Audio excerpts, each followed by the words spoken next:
In the late 1990s, Jackson befriended Central Indiana AIDS victim Ryan White. Ryan's mother, Jeannie White-Ginder, says she stayed in touch with Jackson, and today she honored a scheduled commitment at the Indianapolis Children's Museum. She talked with 24-Hour News 8's Leslie Olson, one of the first reporters to break the Ryan White AIDS story back in 1984. It was so hard for Michael to trust anyone because everybody always wanted something from him. Jeannie White-Ginder talked with visitors to the Children's Museum about Michael Jackson. She was stunned in the late 80s when the King of Pop contacted her son Ryan.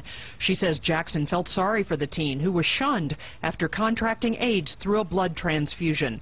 Ultimately, Ryan White became the national poster child for the disease.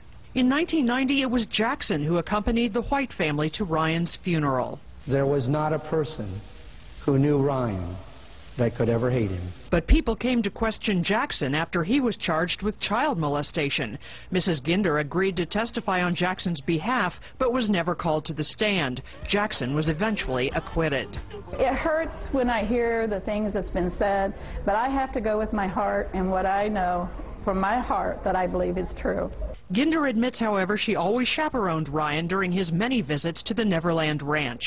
Even after Ryan's death, Ginder says she and her family spent several vacations with Jackson. A couple years ago, he called me and he said him and his mom had been talking, and he said, "I just thought I'd call you and tell you Happy Mother's Day."